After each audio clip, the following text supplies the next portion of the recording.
Will you resign? Will you resign? Tulip Siddiq, will you resign today? Good morning. এই প্রশ্নটি tulip সিদ্দিককে গত কয়েকদিন ধরেই করা হয়েছে। বাংলাদেশি বংশোদ্ভূত প্রথম ব্রিটিশ মন্ত্রী পদত্যাগ দাবি করেছেন অনেকেই। জুলাই গণ অভ্যুত্থানে ক্ষমতাচ্যুত শেখ হাসিনার বোন শেখ রেহানার মেয়ে টিউলিপের বিরুদ্ধে একের পর এক অভিযোগ উঠেছে গত কয়েক সপ্তাহে। লেবার পার্টি নির্বাচনে জয়ী হওয়ার 6 মাস পর এবং এমপি হিসেবে নিজের 9 বছর পূর্ণ হওয়ার পর যুক্তরাজ্যের সিটি মিনিস্টারের পদ ছাড়ার দাবির মুখে পড়েন টিউলিপ। বিভিন্ন অভিযোগের সাথে তার খালা বাংলাদেশ সরকারের সাবেক প্রধানমন্ত্রী শেখ হাসিনার সংশ্লিষ্টতার কথা এসেছে। এই পরিস্থিতিতে যুক্তরাজ্যের দুর্নীতি বিরোধী মন্ত্রীর পদে থাকা টিউলিপ স্যার কিয়ার স্টারমারের ইন্ডিপেন্ডেন্ট এথিক্স ওয়াচডগের কাছে আত্মসমর্পণ করেছিলেন। দলের অন্য মন্ত্রীরা বলেন, তদন্তের ফলাফলের উপর ভিত্তি করেই তারা টিউলিপের ভবিষ্যতের বিষয়ে সিদ্ধান্ত নেবেন। তবে প্রবল চাপের মুখে এর এক সপ্তাহ পর 14 জানুয়ারি পদত্যাগ করলেন টিউলিপ সিদ্দিক। যদিও সব অভিযোগ অস্বীকার করে টিউলিপ বলেছেন, তার দল লেবার পার্টি ও দেশের স্বার্থেই তিনি পদত্যাগ করেছেন। যুক্তরাজ্যের প্রধানমন্ত্রী কিয়ার স্টারমারের কাছে দেয়া পদত্যাগ পত্রে টিউলিপ লিখেছেন, আমি পদে থাকলে সরকারের কাজ বাধাগ্রস্ত হবে। আমার উপর আস্থা রাখার জন্য প্রধানমন্ত্রীর প্রতি কৃতজ্ঞ, কিন্তু মনে করি যে পদত্যাগ করাই সঠিক সিদ্ধান্ত।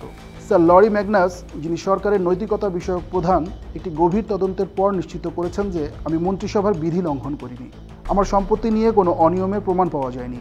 যখন আমি মন্ত্রী হই তখন আমার পারিবারিক সম্পর্ক ও ব্যক্তিগত স্বার্থের সব তথ্য সরকারের কাছে দিয়েছিলাম। তবে মন্ত্রী হিসেবে দায়িত্ব চালিয়ে যাওয়া সরকারের জন্য বাধার কারণ হতে পারে। আমার আনুগত্য সবসময় এই লেবার সরকারের প্রতি থাকবে এবং যে রূপান্তর ও উন্নয়ন কর্মসূচি তারা গ্রহণ করেছে তার প্রতি থাকবে। এ কারণেই আমি আমার পদ থেকে পদত্যাগের সিদ্ধান্ত নিয়েছি। প্রধানমন্ত্রী কিয়ার স্টারমার তার পদত্যাগ দুঃখের সঙ্গে গ্রহণ করেন, জানান ভবিষ্যতে তার ফিরে আসার পথ খোলা থাকবে।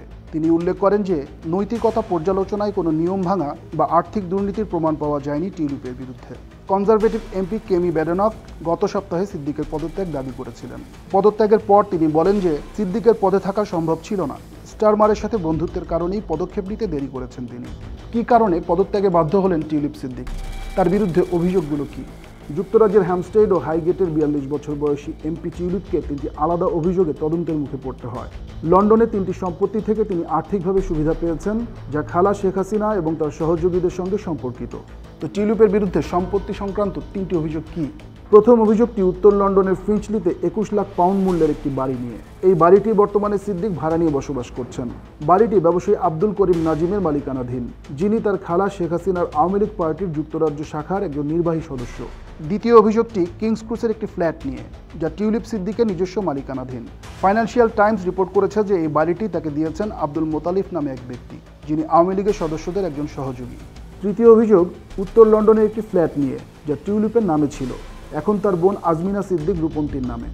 এই ফ্ল্যাটের মালিক আইনজীবী মঈন গনি, যিনি শেখ হাসিনা সরকারের প্রতিনিধিত্ব করেছিলেন। এছাড়া আরও অভিযোগ আছে টিউলিপ সিদ্দিকের বিরুদ্ধে। বলা হচ্ছে 2013 সালে রাশিয়ার সঙ্গে রূপপুর পারমাণবিক বিদ্যুৎ কেন্দ্রের জন্য চুক্তি করতে খালাকে সহায়তা করেছিলেন টিউলিপ। রুশ প্রেসিডেন্ট ভ্লাদিমির পুতিনের সঙ্গে শেখ হাসিনার সঙ্গে থাকা টিউলিপের একটি ছবি আছে। 2013 সালে মস্কোর ক্রেমলিনে ছবিটি তোলা হয়েছিল। এ সংক্রান্ত ডকুমেন্টসের বরাত দিয়ে অভিযোগ তোলা হয় যে রূপপুর প্রকল্পের নির্মাণ খরচ বাড়িয়ে দেখানো হয়েছে। এই প্রকল্প থেকে $5 বিলিয়ন হাতিয়ে নিয়েছেন শেখ হাসিনা ও তার সহযোগীরা। লেনদেনের ফাঁকফোঁক করে অর্থ আত্মসাৎ করেছেন টিউলিপও।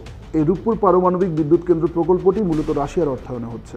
অভিযোগ আরও আছে। এতে বলা হচ্ছে টিউলিপ ঢাকার পূর্বাঞ্চলে প্লট বরাদ্দ পেতে অবৈধভাবে তার মা, বোন এবং ভাইকে সহায়তা করার লক্ষ্যে খালা শেখ হাসিনার উপর চাপ সৃষ্টি করেছিলেন। তথ্য গোপন ও ক্ষমতার অপব্যবহারের মাধ্যমে ঢাকার পূর্বাঞ্চলে প্লট বরাদ্দ নেওয়ার অভিযোগে টিউলিপের মা শেখ রেহানা, বোন আজমিনা সিদ্দিক রূপন্তী এবং ভাই রাদওয়ান মুজিব সিদ্দিক ববির বিরুদ্ধে পৃথক 3টি মামলা করেছে দুর্নীতি দমন কমিশন দুদক। এই মামলাগুলোতেই টিউলিপ সিদ্দিক ও শেখ হাসিনাকেও আসামি করা হয়েছে। টিউলিপের বিরুদ্ধে সম্প্রতি শুরু হওয়া অভিযোগের পালে হাওয়া লাগে বাংলাদেশের গণভবনে কিছু জিনিস পাওয়ার পর। যুক্তরাজ্যের ক্ষমতাসীন দল লেবার পার্টির মন্ত্রী টিউলিপ সিদ্দিকের প্রচারপত্র, লেবার পার্টির পোস্টার পাওয়া গেছে সেখানে।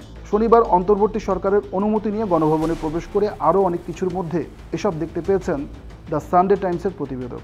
I am not Bangladeshi, and the person you're talking about, I have no idea about their case. That is the end of my statement. বাংলাদেশের রাজনীতির সঙ্গে টিউলিপের সংশ্লিষ্টতা নিয়ে অনেক আগে থেকেই যে বিতর্ক ছিল তা নতুন করে উস্কে দিয়েছে দ্য সানডে টাইমসের প্রতিবেদন। টিউলিপ সিদ্দিকের বিরুদ্ধে ওঠা অভিযোগ নিয়ে বাংলাদেশের প্রতিক্রিয়া কী? বাংলাদেশের anti money laundering agency tulip তার খালা, মা, ভাই এবং আত্মীয়দের সাথে সম্পর্কিত ব্যাংক অ্যাকাউন্ট এবং লেনদেনের বিস্তারিত তথ্য চেয়েছে। বাংলাদেশের অন্তর্বর্তী সরকারের প্রধান উপদেষ্টা ডক্টর মোহাম্মদ ইউনূস যুক্তরাজ্যের সানডে টাইমস পত্রিকাকে দেয়া সাক্ষাৎকারে এ নিয়ে কথা বলেছেন। ডক্টর ইউনুস বলেন, শেখ হাসিনার সঙ্গে সংশ্লিষ্ট ব্যক্তিদের লন্ডনের সম্পত্তিতে টিউলিপের বসবাস করার খবর আসার পর তার ক্ষমা চাওয়া উচিত। টিউলিপের ব্যবহার করা সম্পত্তিগুলো নিয়ে তদন্ত হওয়া প্রয়োজন এবং ডাহা ডাকাতির মাধ্যমে অর্জিত হয়ে থাকলে তা সরকারের কাছে ফেরত দেওয়া উচিত। টিউলিপ সিদ্দিকের পদত্যাগের কারণে বাংলাদেশের কী লাভ ক্ষতি হলো, এ নিয়ে সবিস্তারে আলোচনা করা যায়। তবে একটি বিষয় উল্লেখযোগ্য, বাংলাদেশি বংশোদ্ভূত হিসেবে বিদেশের রাজনৈতিক ক্যারিয়ারে সাফল্য এনে অনেকের জন্য অনুপ্রেরণার কারণ ছিলেন টিউলিপ সিদ্দিক। সেই সম্ভাবনা এবার তার কারণেই হোঁচট খেল। ঘটনার গভীরে জানুন, সকাল সন্ধ্যার সঙ্গে থাকুন।